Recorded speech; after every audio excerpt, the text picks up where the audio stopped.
there's no study of the contract, there's no suspension of the contract, and when United States call and say, you give us your money and you buy the planes, Canada, as always, says, yes, sir. The federal government has quietly begun buying key components for more F-35 fighter jets. The move comes as the Carney government has been saying the purchase of any new fighter jets is on hold. A phone call placed on the morning of February 14th, 2026, did more than unsettle executives in Montreal and policymakers in Washington. It peeled back the surface of a defense relationship that for decades had appeared stable, predictable, and firmly anchored in American dominance. For generations, the United States had shaped the fighter jet market across NATO, setting standards, controlling supply chains, and defining access. Canada, by contrast, had been viewed as a loyal partner, integrated deeply into U.S. defense production, but rarely positioned as an independent force capable of altering the strategic equation. What unfolded in a matter of hours would challenge that assumption and signal that the balance of power inside the Western aerospace industry was far more delicate than many believed. At 9:00 a.m. Eastern Time, Bombardier CEO Eric Martel received a call from a senior representative of the U.S. Commerce Department. There was no small talk, no ceremonial language, and no attempt to soften the message. Washington had learned of Canada's advancing discussions to establish a Saab Gripen fighter jet manufacturing facility on Canadian soil. If Ottawa proceeded, the official warned, the decision would be interpreted as a direct challenge to American industrial interests. The implication was unmistakable. The United States could respond by initiating a sweeping review of Canadian aerospace export licenses, a move that would immediately place $2.3 billion of Bombardier's annual revenue at risk. An additional $1.9 billion generated by domestic suppliers tied to U.S. defense programs could also be exposed. In total, $4.2 billion in yearly economic activity suddenly became leverage in a high-stakes geopolitical negotiation. Historically, such pressure would have forced caution. The American defense market has long functioned as the gravitational center of global aerospace. European and North American manufacturers have structured production lines, technology transfers, and employment strategies around maintaining access to it. The prospect of sanctions or export disruptions typically carries enough weight to stall even the most ambitious initiatives. Yet the reaction inside Ottawa and Montreal did not resemble alarm, it resembled readiness. By 9:15 a.m., Martel was already connected via secure line with Defense Minister David J. McGuinty and Finance Minister François-Philippe Champagne. Within the next 90 minutes, legal teams began dissecting provisions of the United States-Mexico-Canada Agreement, focusing closely on Article 32.3 and its investment protection safeguards. The speed of coordination suggested that contingency planning had been underway long before the call was placed. By 11:15 a.m., Canadian officials circulated excerpts from a classified Pentagon document that had quietly surfaced weeks earlier in defense media outlets, including Breaking Defense and Jane's Defense Weekly. The document, titled Canadian Alternative Fighter Manufacturing Strategic Impact Assessment and dated March 15, 2025, carried the marking Secret No Foreign. Its conclusions sharply contrasted with the warnings delivered that morning. On page 4, Pentagon analysts acknowledged that imposing direct sanctions on Canadian aerospace firms would likely violate USMCA investment protections, assigning an 85% probability that Canada would prevail in a formal trade dispute. Legal advisors cautioned that a failed enforcement attempt could damage U.S. trade credibility globally. On page 7, the report warned that punitive action against a NORAD partner could be interpreted across NATO as coercive dependency rather than alliance solidarity, with Poland, Greece, Romania, and other frontline states potentially reassessing procurement strategies if Washington appeared willing to penalize sovereign industrial decisions by close allies. The most consequential language in the leaked assessment did not concern trade law or diplomatic optics. It appeared on page 11 beneath the heading Supply Chain Vulnerability, where Pentagon planners confronted a reality that had long been understood internally, but rarely acknowledged in public. Canadian aerospace firms, the report stated, provide mission-critical capabilities that cannot be replicated quickly or cheaply elsewhere. Precision-machined titanium components, advanced composite airframe structures, and specialized extreme cold weather testing facilities capable of simulating minus 60 degrees Celsius are not peripheral contributions. They are embedded within the production architecture of the F-35. Analysts calculated that removing Canadian suppliers from the program would increase overall production costs by between 8 and 12% while delaying deliveries by 4 to 6 months. Identifying and qualifying alternative suppliers could require up to 2 years. In operational terms, the United States depended on Canadian infrastructure to sustain its flagship fighter. The threat to sever those ties would reverberate through American readiness as sharply as it would through Canada's economy. By 12:45 p.m., after hours of legal and strategic review, the Prime Minister's office authorized Bombardier CEO Eric Martel to proceed. The decision was not presented as retaliation or symbolic defiance. It was framed as a sovereign industrial choice grounded in treaty protections and supported by hard projections. When Martel returned the Commerce Department's call at 1:30 p.m., his message was measured and direct. Canada would move forward with Saab's Gripen program. Any punitive measures would be challenged under the United States-Mexico-Canada Agreement, and the dispute would unfold publicly if necessary. The phrase "see you in court," delivered without raised voice or rhetorical flourish, was followed by a pause that underscored how profoundly the leverage equation had shifted. The stakes extended far beyond bilateral friction. On page 14 of the Pentagon assessment, analysts modeled export displacement scenarios should a Canadian-built Gripen enter the NATO procurement landscape. Poland was projected to shift 48 aircraft, representing approximately $6 billion in sales. Greece was modeled at 24 aircraft valued near $3 billion. Romania was assigned 24 aircraft totaling $2.8 billion.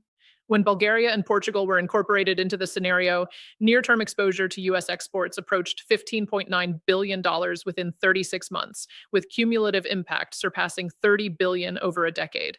These were not marginal adjustments. They signaled the emergence of structural competition in segments where American platforms had effectively operated without direct Western alternatives. The Saab Gripen had long been marketed as a cost-effective multi-role aircraft optimized for interoperability and lower lifecycle costs.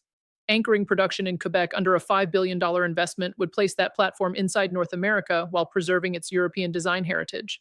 The result would be a transatlantic industrial bridge rather than a symbolic procurement experiment. Financial markets responded almost immediately once reports of the confrontation began circulating. By 2:15 p.m., Lockheed Martin shares had fallen 7%, erasing roughly $4.2 billion in market capitalization in under 30 minutes. Bombardier rose 12%. Saab climbed 15. Investors were not reacting to rhetoric. They were pricing in the possibility that the F-35 export trajectory now faced credible competition. By 3:45 p.m., emergency discussions inside the Pentagon reportedly concluded that aggressive enforcement would inflict more immediate damage on U.S. readiness and alliance cohesion than strategic tolerance. At 4:30 p.m., the White House issued a statement emphasizing the enduring strength of the U.S.-Canada defense partnership and expressing confidence in continued collaboration. The tone bore little resemblance to the morning's warning. The recalibration reflected arithmetic rather than sentiment. Punishing Canada risked legal defeat under USMCA, double-digit cost increases on a central aircraft program, delayed production cycles, and erosion of NATO trust at a moment when alliance unity remained foundational to Western security strategy. The consequences unfolded quickly. Within 90 days of the February confrontation, 17 NATO countries initiated consultations or exploratory discussions regarding diversified procurement pathways. Poland, Greece, and Romania were not seeking concessions or symbolic discounts. They were examining supply chains less exposed to political leverage.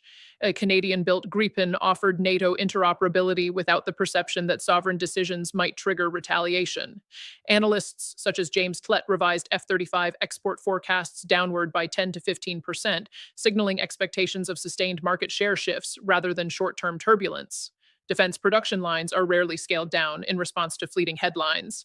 Downward revisions reflect durable recalculations about competitive landscape.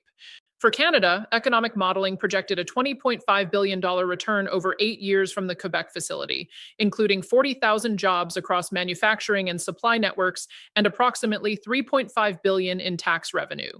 Yet the deeper transformation concerned perception. Canada had long operated within NORAD and NATO as a specialized contributor, particularly in Arctic operations and extreme weather environments. The Pentagon's own analysis made clear those contributions were not optional supplements. They were embedded within mission-critical systems. Precision titanium fabrication and advanced composite engineering cannot be relocated overnight without cascading cost spikes and certification delays. February 14th demonstrated that when a mid-sized power understands its leverage within interconnected supply chains and treaty frameworks, it gains maneuvering space even against larger economies. The ecosystem that made Washington's warning credible simultaneously constrained its enforcement. By proceeding, Canada did not exit the alliance structure. It reshaped its role within it, moving from component supplier to platform producer in partnership with Saab. Procurement conversations across NATO began incorporating industrial resilience, political reliability, and diversified sourcing as explicit criteria rather than background assumptions. The leaked assessment suggested American leadership had recognized this reality internally well before the phone call was placed. Acceptance, in strategic terms, was judged less damaging than confrontation. In tightly woven defense markets, blunt economic threats can rebound, and the numbers embedded in classified spreadsheets often dictate outcomes long before public statements are drafted. As construction accelerated at the Mirabel facility, the conversation inside NATO evolved beyond the immediate confrontation and toward a broader question of resilience. Defense planners across the alliance increasingly acknowledged a simple principle: reliance on a single dominant supplier concentrates strategic risk. Introducing a second high capability production line within Allied territory disperses that risk and stabilizes procurement planning. A diversified ecosystem limits the capacity of any one actor to exert influence through market position alone. Canada's decision that February morning was not merely an act of resistance, it became a catalyst. The projected $30 billion shift in global fighter exports now unfolding represents only the first visible phase of a deeper transformation reshaping Western aerospace. Earlier chapters of the episode focused on phone calls, legal memos, and market volatility. Beneath those headlines, however, lay the structural reason the F-35 program proved sensitive to even the possibility of Canadian industrial separation. That vulnerability was rooted not in diplomatic rhetoric, but in materials science and engineering precision. In metallurgy laboratories across Quebec and on composite fabrication floors integrated into North American supply chains, Canadian firms produce titanium structures engineered to withstand extreme stress tolerances inside fifth-generation stealth aircraft. These are not interchangeable components available from generic catalogs. They are precision assemblies refined through years of iterative testing and certification. Advanced composite materials developed in Canadian facilities contribute directly to weight reduction and structural integrity, enabling performance metrics that cannot be easily replicated without prolonged qualification cycles. When Pentagon assessments estimated that removing Canadian suppliers would increase F-35 production costs by 8 to 12% and delay deliveries by 4 to 6 months, those figures reflected industrial physics rather than diplomatic drama. Aerospace certification demands rigorous validation, flight testing, and safety compliance. Qualifying alternative vendors for components of that complexity can approach 2 years, during which production timelines stall and contractual penalties accumulate. That technical reality fortified Ottawa's confidence. Engineers operating extreme cold weather chambers capable of simulating minus 60 degrees Celsius conditions were as consequential as trade lawyers invoking USMCA protections. In modern alliances, leverage flows from specialized capability embedded in mission-critical systems. The $5 billion investment in Mirabel did not emerge as a reactionary gesture.